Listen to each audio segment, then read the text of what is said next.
কেন সারা জীবন আমার বাবাকে ছাড়া আমি বড় হয়েছি, প্রত্যেকটা ধাপে ধাপে আমাকে ফিল করা লাগছে আমার বাবা নাই। আমার জন্ম নিয়ে প্রশ্নবিদ্ধ করেছে অনেকে। আমি চাই উনি একবার আমাকে দেখা দিক।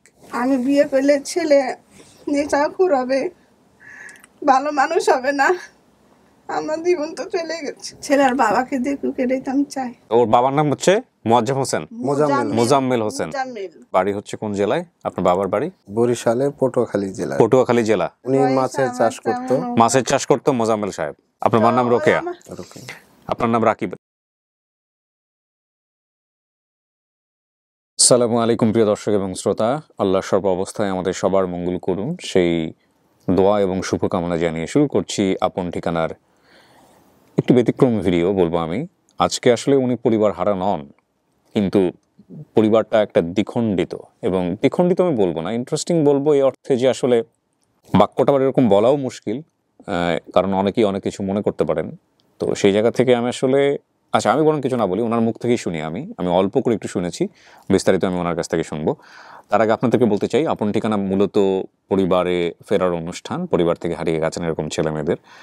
তো আপনি যদি এরকম কারো সন্ধান জানেন বা আপনি নিজে যদি সেরকম ভিকটিম হন, আপনি দয়া করে আমাদের সঙ্গে যোগাযোগ করুন। আমাদের ফোন নাম্বার হচ্ছে 09639887777। নাম কি ভাই আপনার? জি ভাই, আমার নাম রাকিব হোসেন। বলেন তো, গল্পটা বলেন, কি হয়েছে একটু শুনি। আসলে ভাই, আমার বাবাকে খোঁজার জন্য আমি এখানে আসছি, আপনাদের শরণাপন্ন হয়েছি। আপনার মা আপনার সঙ্গে এসছে? হ্যাঁ। গল্পটা কি হয়েছে বলেন তো। আমার বাবা অনেক আগেই আমাদেরকে ছেড়ে চলে গেছে। ছেড়ে চলে গেছে, পৃথিবী থেকে যায় নাই, মানে আমাদেরকে ত্যাগ করে চলে গেছে। কি হয়েছিল, গল্পটা কেন ত্যাগ করলো? আমাদেরকে বলতে কি আপনার ভাই বোন আছে আরো? না, আপনি একা? হ্যাঁ। আর আমি তখন 3 মাসের পেটে ছিলাম। তখন আমার বাবা আমাদেরকে ছেড়ে চলে গেছে। মা কি বলেছে? কোনো ধরনের নোটিফিকেশনও দেয় নাই যে আমি চলে যাচ্ছি বা এরকম কিছু, না বলেই চলে গেছে। এবং আমার মনে হয়, আমার দিক থেকে আমি এটা মনে হয়েছে যে ওনার হয়তো কোনো কারণ থাকতে পারে। উনি আমার আম্মাকে নিয়ে যেতে চাইছিল ওনাদের দেশের বাড়ি। ওনার দেশের বাড়ি ছিল বরিশালের পটুয়াখালী জেলার কোনো একটা এলাকায়। বরিশালের পটুয়াখালী জেলার কোনো একটা এলাকায়। বরিশাল মানে বৃহত্তর বরিশাল আর কি, আসলে পটুয়াখালী বলবো আমরা, পটুয়াখালীর কোনো একটা এলাকায়। এখন আমার আম্মার সাথে ওনার পরিচয় হয়েছে কিভাবে, এটা আর একটা ইস্যু। মানে হিস্ট্রি একটু বিস্তারিতভাবে বলতে হবে, তাছাড়া হয়তো একটু বলা মুশকিল। ছোট করে বলেন আমাদের, একটু শুনি আমরা। আমার আম্মা বড় হয়েছে আমার নানির বাড়িতে মূলত। হ্যাঁ, আমার নানি। আপনার মা বলতে পারবে গল্পটা? আমার আম্মা বলতে পারবে, কিন্তু একটু গুছায় বলা। আচ্ছা, তো আপনি বলেন আমাদের। আমার আম্মাও দেখা যাচ্ছে নিজের বাপ মায়ের বাড়িতে বড় হয় নাই। আচ্ছা। উনি ওনার নানির বাড়িতে বড় হয়েছে। হ্যাঁ, আমার আম্মা যখন 2 বছরের বয়স ছিল, তখন দেখা যাচ্ছে তখন যুদ্ধের সময়, তখন আমার আম্মার বয়স ছিল 2 বছর। আমার আম্মা আমাকে যেটা বলছে, তো ওই সময় 2 বছর বয়স। আমার মায়ের একটা ছোট ভাই আছে, উনি আরো 1 বছরের ছোট।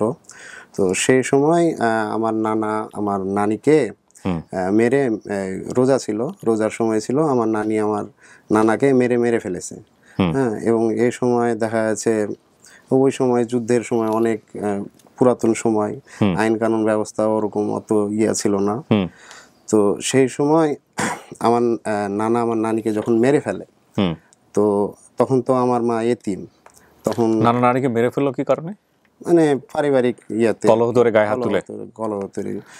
তো বিচার হয় না, এটা বিচার হয় নাই সেই সময় রাজশাহীতেই।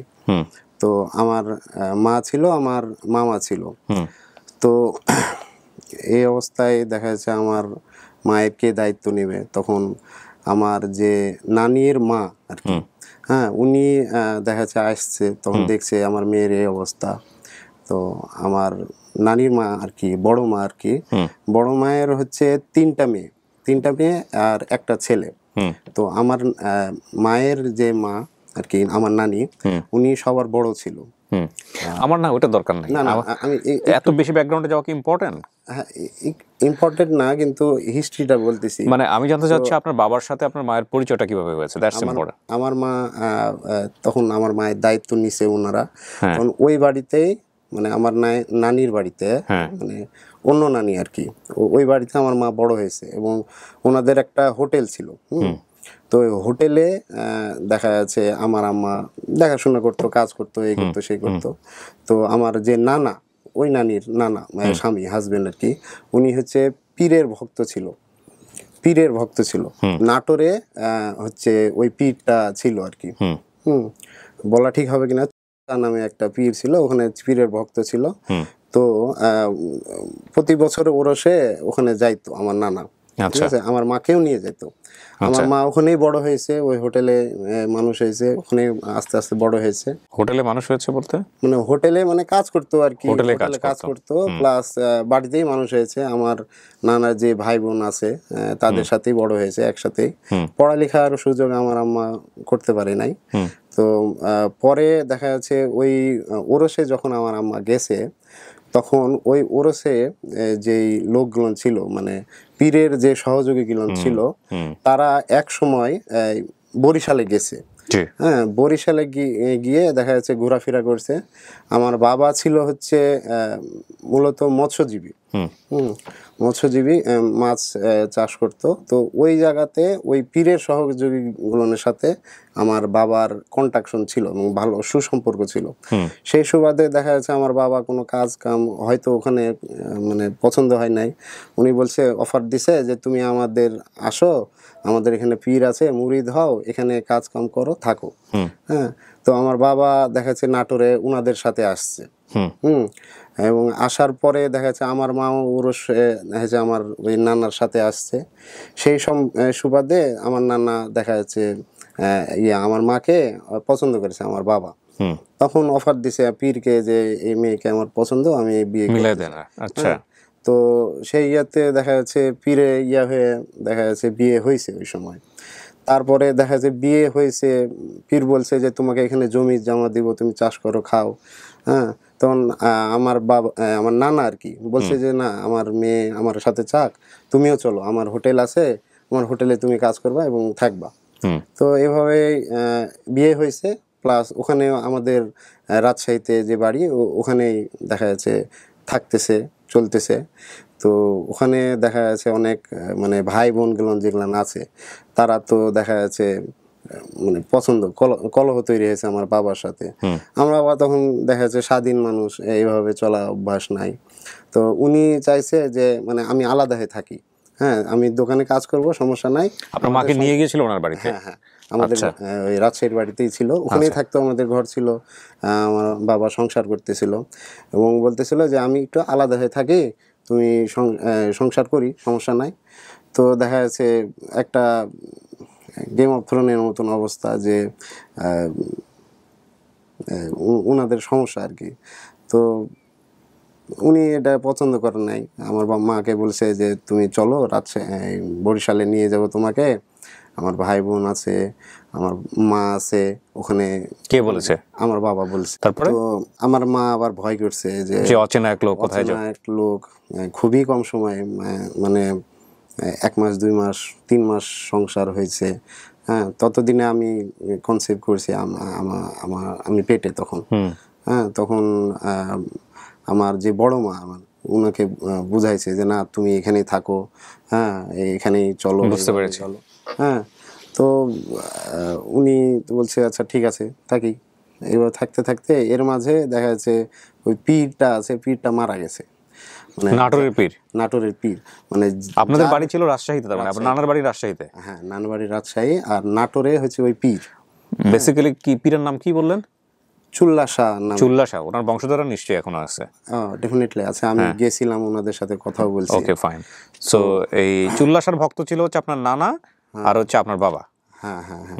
তো চুল্লা শাহ মারা গেছে, তো আমার নানাও তো যেহেতু ভক্ত গেছে, হ্যাঁ, আমার বাবা তো খুব কান্নাকাটি, যে তার রেফারেন্সে এখানে আসছে, বরিশাল থেকে নাটোরে আসছে, তারপরে একটা সংসার তৈরি হয়েছে, উনি নাই।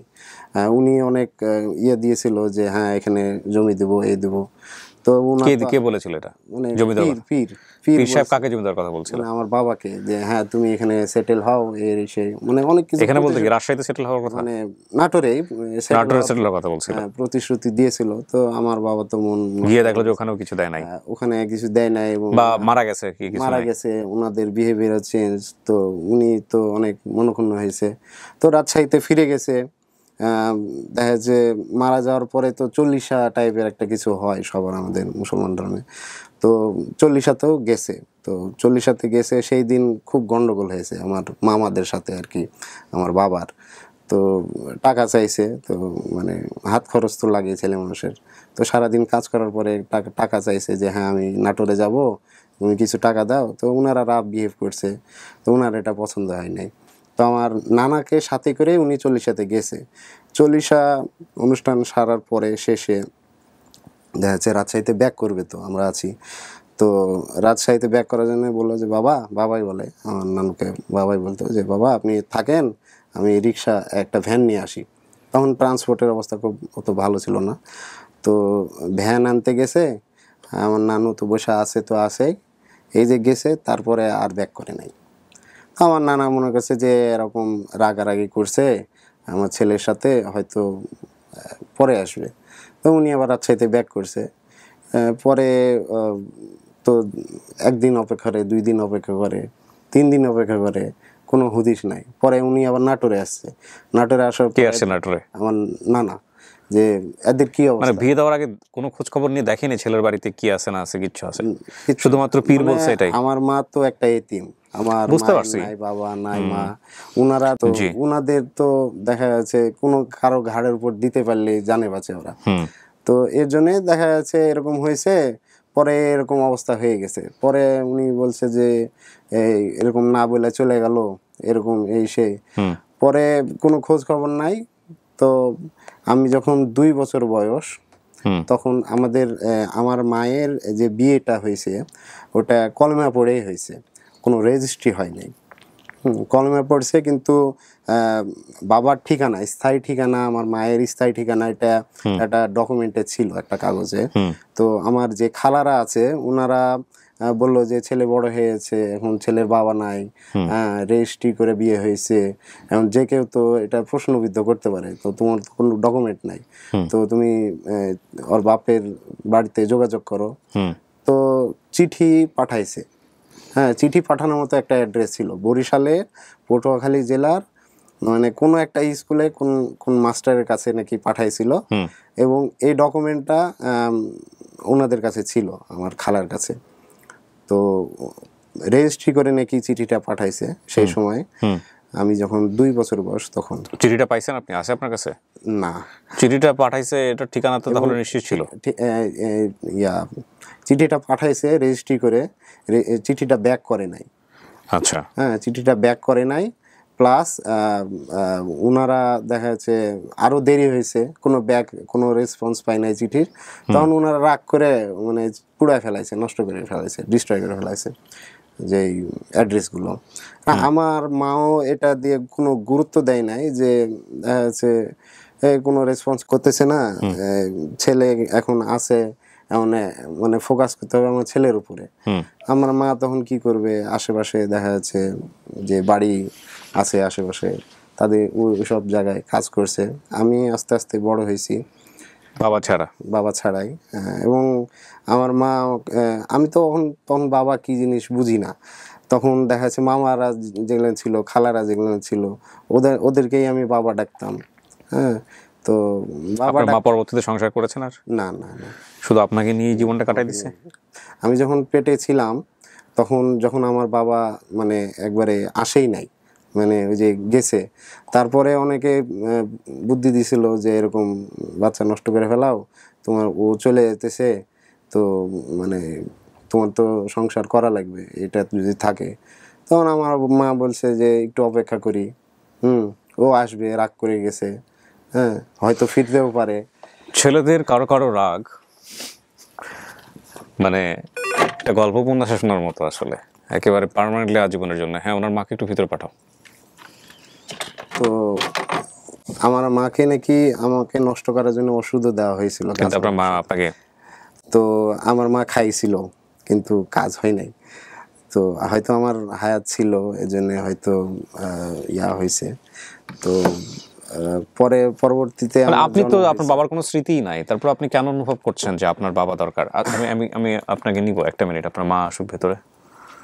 আসসালামু আলাইকুম, ভালো আছেন? আপনার ছেলে যে এই যে তার বাবাকে খুঁজতে আসছে, এটা তো আপনার অনুমতি আছে? হ্যাঁ, ছেলের বাবাকে দেখুক এটাই তো আমি চাই। চাই। তো এই যে যে ভদ্রলোকের সঙ্গে আপনার বিয়ে হলো, মাত্র 2-3 মাসের সংসার, একটা ছেলেকে নিয়ে সারা জীবন কাটাই দিলেন, কেন করলেন? মানুষের তো একটা ছেলে, আমি বিয়ে করলে ছেলে নেশাখোর হবে, ভালো মানুষ হবে না। আমার জীবন তো চলে গেছে। এই জন্য আর বিয়ে শাদী করেন নাই।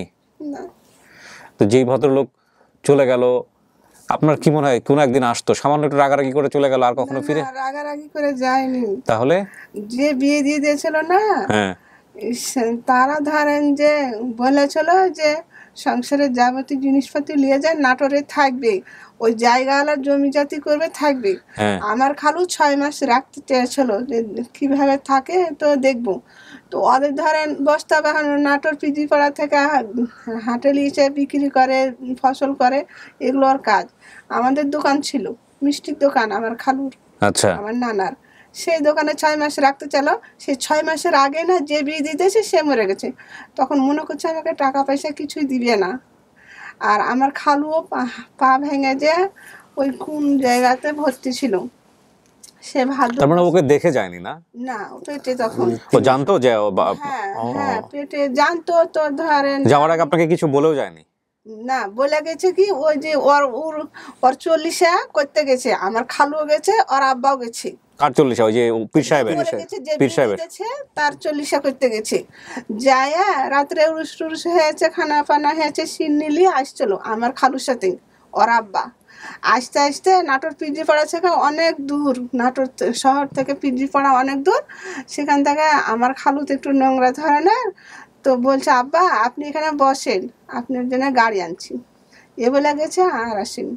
ও যখন 2 বছরের, তখন রেজিস্টারে চিঠি পাঠালাম। আমার নানি ছিল তখন, ধরেন নানির তো বাবু হয়েছে, 10 মাস বহালো হলো, 2 বছর হলো, তো মানুষের তো রাগ খারাপ হয়। তো নাম ঠিকানা তখন ছিল, তখন চিঠি পাঠালো রেজিস্ট্রি করে যে ওদের ছেলে মেয়ে বাচ্চা হয়েছে, ওদের ডাওয়ারা লিয়ে যাক, মানুষের রাগ গুসা হতেই পারে, নাবানাবানি হতে পারে, ওদের ছেলে বউ লিয়ে চলে যাক। রেজিস্ট্রি করে চিঠি দিয়েছিল, সেই চিঠির আমরা উত্তর পাইনি। আচ্ছা, তো ওর বাবার নাম হচ্ছে মোয়াজ্জেম হোসেন, মোজাম্মেল হোসেন। মোজাম্মেল। আপনার মার নাম তো রোকেয়া, ওরকম। আপনার নাম রাকিব। রাকিব নামটা তো আপনারাই রাখছেন। না, আমার রোকেয়ার নামে রাকিব, আর ওই শুক্রবার হয়েছে সেজন্য সুজন, আমার খালুরা ডাকতো আদর করে। সুজন। আর তো এই মোজাম্মেল সাহেবের বাড়ির ঠিকানা আপনার কিছুই জানা নাই? না, ছিল, কিন্তু আমার নানি মারা যাওয়ার পরে আমি তো ধরেন তখন ছেলে ছোট, তখন কাজ করতে বের হলাম, বুঝতে পারছি, ভুলে গেছেন। এগুলোর আর কোনো খেয়াল ছিল না। তখন আমার খালা তো বোনের কাছে সব ছিল, নানির কাগজপাতি, তো ওরা নাকি জ্বালিয়ে দিয়েছে, নাকি হারিয়ে দিয়েছে, ওরা আর বলে না। তাহলে আমরা শুধু পাচ্ছি যে ওনার বাড়ি হচ্ছে কোন জেলায়? আপনার বাবার বাড়ি পটুয়াখালী জেলা। পটুয়াখালী। পটুয়াখালী ছাড়া আমরা আর কিছুই পাচ্ছি না। বরিশালের পটুয়াখালী জেলা। পটুয়াখালী জেলা। পটুয়াখালী জানা নাই, জানা নাই? কিন্তু তখন হয়তো মনে ছিল, কিন্তু এখন 30-32 পটুয়াখালী। বছর উনি বয়স, মাছের আমার চাষ করতো। তেমন মাছের চাষ করতো মোজাম্মেল সাহেব। আমাদের যে পীর যে সহযোগী, উনি মূলত নাকি ওনাকে সুন্দরবনে মাছ চাষের সময় ওনার সাথে ওখানে ওর পরিচয় ছেলের হয়েছিল। সাথে, ওর বড় ভাইয়ের ছেলের সাথে এসেছিল সমুদ্রে পীরের মাছ সহযোগী ধরতে যেগুলো। ধরতে, ওর সাথে পরিচয় হয়ে নাটোরে এসেছিল, ওদের বাড়ির বরিশাল। তার মানে এই যে পীর যে মারা গেছে, সে পীর মারা না গেলে হয়তো ওনার কাছ থেকেও জানা যেতে ওনার পারতো। কাছে জানা যেতে পারতো, বা কিন্তু ওর বেটারা জানে, ওনাদের বেটারা ছেলের সাথে নাটোরে আমি জানে, অনেকে নাটোরে জানে এটা মুজাম্মেলের ছেলে। আমি নাটোরে যখন ও গেছিলাম গেছিল। তখন সবাই আমাকে চিনতে পারতেছে, বলছে ও তুমি মোজাম্মেলের ছেলে, তোমার সাথে তোমার বাবার চেহারার মিল আছে। তো মোজাম্মেলের ঠিকানাটা বলতে পারে না ওনারা? মোজাম্মেলের ঠিকানা বলতে পারে না, না এই পর্যন্ত তো সে যে গেছে ওরসের সময়, ওরা তারপরে ভয় আসে করে, না। আমার মন বলবে না, আবার ওখানে থাকেছে ধরেন বলবে না। মোজাম্মেলের সঙ্গে তো পীর সাহেবের ভালো সম্পর্ক। ভালো সম্পর্ক, হ্যাঁ, ওনার মানে ছেলেদের ওর সাথে ভালো ওর সম্পর্ক। ভাইয়ের ছেলেদের সাথে, ওর ছেলেদের সাথে পীর খুবই সাহেব তো অনেক বন্ধুত্ব। বড় বয়স্ক, কিন্তু ওনার ছেলেরা ওনার সাথে সেম এজের হ্যাঁ, ছিল ওর তখন। ছেলেদের সমবয়সী। ওদের সাথেও আমি কন্টাক্ট করার চেষ্টা করছি, আমি নাটোরে গেছি, ঠিক আছে, এখন আপনি আমাকে বলেন যে আপনি তো পুরো জিনিসটাই জানেন, আপনি লেখাপড়া করেছেন নিশ্চয়ই, কত পর্যন্ত পড়েছেন? আমি বিএসসি করছি। বিএসসি করেছেন, কি করেন আপনি পেশায়? অনার্স আই পাস করে বিএসসি করেছি। আমি কি এখন করেন? জব করি, জব করেন? ওয়ালটনে job। আচ্ছা, আপনার মা আপনার সঙ্গে থাকে? আমার মা রাজশাহীতে থাকে, আমি ফ্যামিলি নিয়ে থাকি, আমার যাওয়া আসা করে আমার সাথে। আচ্ছা ঈদে যায় আসে, দরকার প্রয়োজন ঈদ ছুটি হলো বাড়ি আসে। আচ্ছা, আমি একাই তো কেন খুঁজতেছেন বাবাকে, কি দরকার? মানে এমন বাবাকে খোঁজার দরকারটা কি? মানে দেখবি দাঁড়ান, আমি ওর কাছ থেকে একটু শুনি। আপনার বাবা তো মানসিক প্রতিবন্ধী ছিল না। আমি সরি, আমি আপনার বাবাকে রেসপেক্ট করছি না। বাবা বিষয়টা আমার কাছে খুব সেন্সিটিভ, মার চেয়েও বেশি সেন্সিটিভ আমার কাছে বাবা ব্যাপারটা। কারণটা হচ্ছে ওই যে যেরকম পরিবেশে বড় হয় তার কাছে সেই ব্যাপারটাই। হ্যাঁ, মানে আপনার বাবা আপনাকে সারা জীবন কিছুই দিতে পারে নাই, যা করছে আপনার মাই করছে।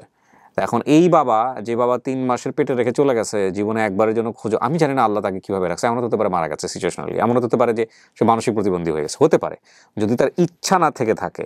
মানে ধরেন এরকম হচ্ছে যে সে আসলে আসতে চেয়েছিল কিন্তু আসতে পারে নাই এবং সেটার জন্য তার কোনো দায় নাই, তাহলে অন্য জিনিস। কিন্তু আমরা যে ঘটনা পাচ্ছি, সেই ঘটনায় যে ভদ্রলোক আপনাকে এত বছর ধরে খুঁজলো না, সেই বাবাকে খোঁজার দরকারটা কি? ও এখন দেখবে আমার পয়েন্ট অফ ভিউ যেটা, ঠিক আছে, আমি আমার সাইড থেকে চিন্তা করছি, সবাই আমার সাইডটা চিন্তা করছি। তারও তো কোনো ব্যাক স্টোরি থাকতে পারে, আমি তার প্রতি কোনো সিম্পেথি দেখাতেছি না। হ্যাঁ, সে আমার বাবা, আমাকে আমার মাকে আমাকে জেনে শুনে মানে ফেলায় রেখে চলে গেছে, তার দিক থেকে কোনো স্টোরি আছে কিনা। মানে আমি চাই, আমি এখন স্বাবলম্বী, আমার মাকে নিয়ে, আমার আমার ফ্যামিলিকে নিয়ে আমি আর আমার কোনো ল্যাগিংস নাই। আমি সারা জীবন দেখা যাচ্ছে আমি এখন স্বাবলম্বী, আমার ফ্যামিলিকে নিয়ে চলতে পারবো। এমন না যে আমার বাবার পক্ষ থেকে কোনো সম্পত্তি নিতে হবে বা আমাকে কোনো হেল্প লাগবে, এরকম কিছুই না। আমি চাইতেছি তার ওদিক থেকে কোনো হিস্ট্রি আছে কিনা, বা কেন আমার দিক থেকে কেন। That's a very good reason. এটার জন্য আপনার খোঁজা উচিত। আমি যখন সারা জীবন আমার বাবাকে ছাড়া আমি বড় হয়েছি, প্রত্যেকটা ধাপে ধাপে আমাকে ফিল করা লাগছে আমার বাবা নাই। সবাই প্রশ্নবিদ্ধ তেরা চোখে তাকাইছে যে হ্যাঁ এর বাবা কই। হ্যাঁ, আমাকে বারবার মনে করা লাগছে আমার বাবা নাই, আমার বাবা আমাকে রেখে চলে গেছে। ঠিক আছে, আমার জন্ম নিয়ে প্রশ্নবিদ্ধ করেছে অনেকে। ঠিক আছে, মুখে ডাইরেক্ট বলে নাই, ইনডাইরেক্টলি বলছে। তখন আমার মনে ওই একটাই ক্ষোভ যে যার জন্য এই কাজটা হইল, আমার জীবনটা এরকমভাবে গেল, আমার মায়ের জীবনটা এইভাবে হইল, কেন হইল, কেন করলো সে এই কাজটা। আমি জানি না, এইভাবে বললে হয়তো উনি শুনবে, শুনে হয়তো আমার সম্মুখে আসার সাহস হয়তো ওনার হবে না, কিন্তু আমি চাই উনি একবার আমাকে দেখা দিক। আমি জানি না সে এই অনুষ্ঠানের পরে তার সাথে আমরা আদৌ দেখা করাতে পারবো কিনা। আমি কখনোই মানে 100% কোনো নিশ্চয়তা নিয়ে অনুষ্ঠান করি না, বাট আল্লাহ অনেক মিরাকল ঘটেন অনুষ্ঠানে, আমি চাইবো দেখা হোক। হ্যাঁ, এইটা আপনার একটা বড় ধরনের যুক্তি যে তার দিক থেকেও তো একটা বক্তব্য থাকতে পারে, সেই বক্তব্যটা আমি জানতে চাই। বাবা হিসেবে বা মা হিসেবে সন্তানদের প্রতি আমাদের দায়িত্ব আছে। বাবা মা একসাথে না থাকতে পারাটা এটা একটা স্বাভাবিক ঘটনা হতে পারে, অনেক সময় থাকতে পারে নাই যে কোনো কারণে, না ডেফিনেটলি কষ্টের, সন্তানদের জন্য খুবই কষ্টের। আল্লাহ মাফ করুক এরকম সিচুয়েশন যাতে কারো না হয়, কিন্তু হয়ে গেলে সেটার জন্য বাবার দায় মুক্তি হয়ে যায়, মায়ের দায় মুক্তি হয়ে যায়, বা মা সন্তানকে বাবার কাছ থেকে আলাদা করে ফেলে, বাবা সন্তানকে মায়ের কাছ থেকে আলাদা করে ফেলে। এই যে ব্যাপারগুলা, এই জায়গাগুলা মিটিগেট করা সম্ভব এবং এগুলোর জন্য একটা মিউচুয়াল ডিসকাশন, মিউচুয়াল রেসপেক্ট রেখে সন্তানকে বড় করা সম্ভব। ঠিক আছে, বাবা হয়ে বাবার কিছু দায়িত্ব আমাদের সমাজ বলে দেয় যে এটা বাবা যেহেতু হয়েছে সুতরাং বাবা হিসেবে তোমার দায়িত্ব হচ্ছে এটা। মা মানে আমাদের মায়ের সামাজিক কিছু চরিত্রগত দায়িত্ব আছে। হ্যাঁ, সেই জায়গাগুলো থেকে তো আমরা নিজেদেরকে সরিয়ে নিতে পারি না, যদি একান্তই এমন কোনো রিজন না থাকে যেটার কারণে আসলে বাধ্য হয়েছে মা সরে যাওয়ার জন্য, বাবা সরে যাওয়ার জন্য, তাহলে সন্তানের মুখোমুখি একটা সময় পরে হওয়াটা খুবই কষ্টের, বাবার দিক থেকে হোক বা মায়ের দিক থেকে হোক। আমরা প্রার্থনা করি যে ভদ্রলোককে যদি খুঁজে পাওয়া যায় তাহলে তার জায়গা থেকে যেন এরকম ব্যাখ্যা না আসে। তো ভাই আমি ঠিক আছে ভিডিওটা করলাম, আপনি যতটুকু নিয়ে আসছেন আমি চেষ্টা করবো, তাওয়াক্কুল তো আল্লাহ, আল্লাহ আপনার মনের আশা পূরণ করুক। জি, আমার কাছে যদি আরো কোনো ডাটা আমি চেষ্টা করতেছি নিজের পক্ষ হ্যাঁ, আপনি যোগাযোগ করেন, যদি আপনি প্রোভাইড করতে পারেন আমরা এটা লিগেসি ধরে ধরে থাকলে আমরা ফেসবুক লাইভ করবো, কোনো সমস্যা নেই। ঠিক আছে, আমরা আপাতত এটুকু প্রচার করি, পটুয়াখালীর গ্রুপগুলোতে শেয়ার হোক, এবং এই যে কথিত পীর যিনি ছিলেন চুল্লা শাহ, তার যারা সন্তানরা আছে তারা তো ভদ্রলোককে চিনতেন, তারাও যদি ছেলেরা- তার ছেলেরাও যদি মোজাম্মেল সাহেবকে চিনে থাকেন, আমির নাম আর গাজী নাম, গাজী মরেছে, আমির হয়তো আছে। ওনারা কি পীর এখন? আমির গাজী ওনারা নিজেরা কি পীর? এখন ওই সময় নাই, ওই সময়টা নাই। দেখা যাচ্ছে এদের বাড়ির ছেলেদের পীরের নাম। সব মাজার টাজা আছে কিন্তু ওগুলা এখন মানে আপনার বাবা মোজাম্মেল ওখানে লম্বা সময় থেকেছেন, মানে ওনার ছত্র ছায়া হ্যাঁ, থেকেছেন। ওখানে 7-8 মাস ছিল। ছিল। তো ঠিক আছে প্রিয় দর্শক এবং শ্রোতা, চলেন আমরা সবাই মিলে একটু চেষ্টা করি, দেখি মোজাম্মেল সাহেবকে বের করা যায় কিনা বা মোজাম্মেল সাহেবের কাছে আমাদের এই ভিডিওটা পৌঁছানো যায় কিনা। পটুয়াখালীর সমস্ত গ্রুপে শেয়ার করেন। ওনার বাবা ব্যবসায় জেলে ছিলেন, তাই না? মাছ ধরতেন, ছিল না, নদীর মাছ ধরতো। নদীর মাছ ধরতো। ঠিক আছে, নদীর মাছ ধরতে মানে ওই ওর ভাইয়ের ছেলের সাথে নদীর মাছ ধরতে ধরতে সম্পর্ক হয়ে সমালোচনা হয়, এদের বাড়ি এসেছে নাটোরে। আচ্ছা চলেন সবাই মিলে একটু চেষ্টা করি। একটা ভালো সংবাদের প্রত্যাশা আমরা শেষ করছি। আসসালামু আলাইকুম।